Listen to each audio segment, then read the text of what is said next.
અહીંયા ગયો. હવે અત્યારે હું શું કર્યું, હવે આપણે શીખીએ છીએ ફોર્મ. શું શીખીએ છીએ? ફોર્મ. હવે ફોર્મ ક્રિએટ કરવું તો કેવી રીતે ક્રિએટ કરાય. For example, A form create કરવા માટે હું કયો ટેગ આપીશ? ફોર્મ ટેગ આપીશ. કયો ટેગ? હવે જો અત્યારે હાલ આપણે એક્શન જોવાની કંઈ જરૂર નથી. જ્યારે આપણે બેકએન્ડ શીખીશું ત્યારે આપણે એક્શન જોઈએ કે શું કામમાં લાગે છે. બરાબર. અહીંયા મેં પહેલાં શું આપ્યું? લેબલ આપ્યું, લોગિન આપ્યું મેં અહીંયા. પછી મેં શું આપ્યું? Input box. હવે સપોઝ કે મેં અહીંયાથી ઇનપુટ બોક્સ રિમૂવ કરી નાખ્યું. ઓપન વિથ શું કરીએ? કાંઈ સર પેલું એમાં મૂકી તો દે. ના વાપરવાના છે. હા ડન છે. આવી ગયું. હવે મારા સામે ઇનપુટ બોક્સ લખવા માટે કંઈક ટાઈપ માટે જોવો તો ખરા બોક્સ. એટલે આપણે અહીંયા શું લખવાનું? ઇનપુટ. તો જો આવી ગયું બોક્સ મારું. પછી અહીંયા બીઆર ટેગ એટલે કે બ્રેક લાઈન લેશે. પછી મેં બીજું બી લેબલ આપ્યું. લેબલમાં અહીંયા શું કીધું મેં? પાસવર્ડ. તો જો આવી ગયું અહીંયા મારું પાસવર્ડ. પછી મેં બીજું એક ઇનપુટ આપ્યું. તો જો અહીંયા આવી ગયું પાસવર્ડ માટે. ચલો અહીંયા લખાઈ ગયું, પાસવર્ડ માટે બી લખાઈ ગયું. પણ મારે અહીંયા સબમિટ બટન તો જોવો ને સબમિટ કરવા માટે. એટલે હું અહીંયા શું આપીશ? ઇનપુટ કોલન આટલા બધા ટાઈપ આવે છે, દેખાય છે. એમાં જો આપણું આવી રહ્યું સબમિટ. હવે વેલ્યુ આપણે શું લખી દેવાનું? સબમિટ. તો જો સબમિટ કરું એટલે સબમિટ થઈ ગયું. હવે પડી કેવી રીતે વર્ક કરે છે. તો સેમ ટુ સેમ એવું ને એવું આપણે જોડે બીજું આવે છે અહીંયા રીસેટ બટન. શું આવે છે? રીસેટ. એ શું કરી દે આપણા ફોર્મને? રીસેટ કરી દે. શું કરી દે? રીસેટ. તો જો અગર હું અહીંયા કંઈ બી ગાયબ હોય તો રીસેટ કરી દે. તો ડન છે.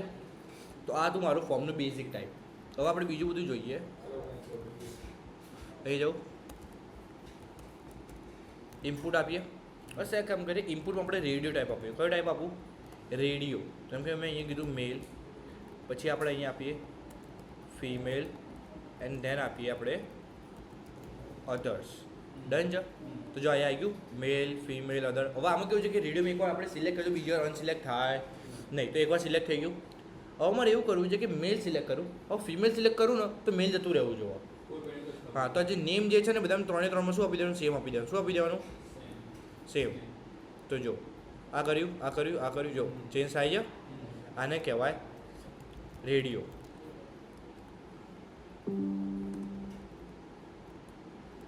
પછી ઇનપુટ બોક્સમાં બીજું આવે છે આપણે ચેકબોક્સ. શું આવે છે?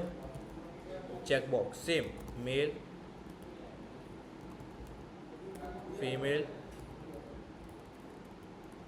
અધર્સ. તો જો આવી ગયું. અગર આને ટિક કરું, આને ટિક કરું, આને ટિક કરું, અનચેક પણ થઈ જાય. ખબર પડી કે ના ખબર પડી? અગર હું આને સેમ બી કરી દઈશ ને આ બંનેનો તો પણ કંઈ ફરક પડશે નહીં. બિકોઝ ચેકબોક્સ યુઝ આપણે મલ્ટિપલ ઓપ્શન ટિક કરવા માટે થાય. ડન છે. હવે ઇનપુટ બોક્સમાં બીજું શું કીધું અહીંયા મેં? ઇનપુટમાં આપણે બીજું આવે છે આપણે અહીંયા ફાઇલ સિલેક્ટ કરવી હોય તો આપણે ખબર છે આપણે પેલું અહીંયા ફાઇલ સિલેક્ટનો ઓપ્શન ખુલે છે. તો અહીંથી જેમ કે મેં આ કરી બરાબર, એ સિલેક્ટ કર્યું તો મારા ફાઇલ અહીંયા ચૂઝ થઈ ગઈ. ખબર પડી ગઈ કે ના ખબર પડી ગઈ? બોલ. હેલો. હા હા, કાલ બપોર પછી જ આવવાનું છું એવું જ. હા કઈ વાંધો નહીં. એ હા હા. પછી મેં અહીંયા શું કીધું? અહીંયા નેક્સ્ટ આપણે સિલેક્ટ ઓપ્શન. શું આવે? સિલેક્ટ. આપણે ખબર છે પેલી કન્ટ્રી સિલેક્ટનું ઓપ્શન હોય છે, એમાં આપણે સિલેક્ટ. એની અંદર આપણે રહેવાનું ઓપીડી એટલે કે ઓપ્શન. જેમ કે મેં અહીંયા કીધું ઇન્ડિયા, USA, કેનેડા. તો જો થઈ ગયું. ખબર પડી કઈ રીતે વર્ક કરે? બાય ડિફોલ્ટ કયું સિલેક્ટ કરેલું આવે છે? ઇન્ડિયા. મારે રાખવું નથી તો અહીંયા હું શું કહીશ? એના OPTમાં અહીંયા લખી દઈશ સિલેક્ટ એની વન. શું આવી ગયું અહીંયા? For example select any one થઈ ગયું. તો એ બી તો એક મારું ઓપ્શન થઈ ગયું ને. તો એનામાં અહીંયા હું શું આપી દઈશ? હિડન આપી દઈશ. શું આપી દઈશ? હિડન એટલે કે દેખાશે નહીં, બોક્સની અંદર દેખાશે. સિલેક્ટ કરીશું તો જતું રહેશે. ખબર પડી? અને બીજું એક આવા આપણી જોડે અહીંયા ડિસેબલ. જેમ કે હું અહીંયા કહી દઉં ન્યૂયોર્ક. અગર હું આને શું કહી દઉં? ડિસેબલ કરી દો તો જો હું એને સિલેક્ટ કરી શકીશ. એટલે આપણે ખબર છે કોઈ મૂવી કાં તો કોઈ એવું કોઈ ઓપ્શન જે પતી ગયું હોય કાં તો સ્લોટ ફૂલ થઈ ગયો તો આપણે ડિસેબલ થઈ જાય તો એ આવી રીતે થાય. ખબર પડી? આને કહેવાય. પછી આપણે આવે છે ટેક્સ એરિયા. શું આવે છે? એટલે આપણું ડિસ્ક્રિપ્શન બોક્સ. કંઈ બી લખો આપણે અહીંયા લખી શકીએ છીએ. બરાબર? એ ઓટોમેટિકલી ઓપન જે એડજસ્ટ કરી લે. બીજી વસ્તુ આપણે અગર મારે એને નાનું મોટું કર્યું તો પણ એ નાનું મોટું બી અહીંયાથી બી થઈ જાય. કાં તો પછી હું એમ કહી દઉં અહીંયા રોઝ આપી દઉં 5, કોલમ્સ આપી દઉં અહીંયા હું 7, તો એ રીતે એડજસ્ટ થઈ જશે. આઈડિયા આવી ગયો કઈ રીતે વર્ક કરે છે? ડન છે. જેમ કે અહીંયા જઈએ, અહીંયા પછી આપું છું અહીંયા મારું ફિલ્ડ સેટ. શું આપું છું? ફિલ્ડ સેટની મદદથી આપણે એક બોર્ડર આવી જાય. શું આવી જાય? બોર્ડર. તો એ કામ કરી આપણે જે સ્ટાર્ટિંગમાં જે ફોર્મ આપી દઉં ને, Ctrl+C કે આપી દઉં, આની અંદર આપી દઉં, તો જો ખબર પડી કે ના ખબર પડી કઈ રીતે વર્ક કરે છે? ડન છે. તો બીજો અમારો જે લીજેન્ડ આવે, શું આવે? એમાં લખી દઉં લોગિન ફોર્મ, તો અહીંયા લખેલું આવશે. જો આ અહીંયા જ આવશે, બીજે ક્યાં આવશે નહીં. ખબર પડી કે શું કહેવાય? ડન છે. કોઈ ડાઉટ આમાં? પાક્કું 100%. તો ફોર્મ આપણું શું થઈ ગયું? પતી ગયું. ફોર્મનો પાર્ટ 1 પતી ગયો. હવે આપણે પાર્ટ 2 જોઈ લઈએ. જોવું છે ને? અહીંયા જઈએ 08 form2.html. જો ફોર્મ પણ એની અંદર મારે બે મેથડ આવે, ગેટ અને પોસ્ટ. ગેટ એટલે શું કામ કરે? જેમ કે અહીંયા મારી મેથડ આપી ગેટ. શું આપી? ગેટ. ફેસબુક યુઝ કરેલું? ફેસબુક યુઝ કર્યું છે? તો એમાં ખબર છે કોઈ મારા આપણે વેબસાઇટ હેક થતી હોય તો સ્ટાર્ટિંગમાં મારા ફેસબુક નંબર બહુ હેક થતા હતા. કેમ? રીઝન શું હતી? ગેટ મેથડ હતી. અગર અહીંયા હું જાઉં, લેબલ આપું, અહીંયા મેં શું કીધું? લોગિન. ઇનપુટ બોક્સ આપ્યું આપણે અહીંયા, સેમ BR આપ્યું, લેબલ આપ્યું, પાસવર્ડ, ઇનપુટ બોક્સ આપ્યું, ઓપન વિથ શું કરીએ? લાઇટ્સ આવ્યું. આવી ગયું. આપણે એક સબમિટ બટન બનાવી દઈએ, ઇનપુટ કોલન સબમિટ. અહીંયા હું શું નાખ્યું? સબમિટ. તો અહીંયા હું કંઈ બી ટાઈપ કરું સબમિટ થાય છે. ડન છે. અરે સબમિટ થઈ ગયું. હવે ગેટમાં કેવું છે કે ડેટા ક્યાંથી મળશે? URLમાંથી મળે. ક્યાંથી મળે?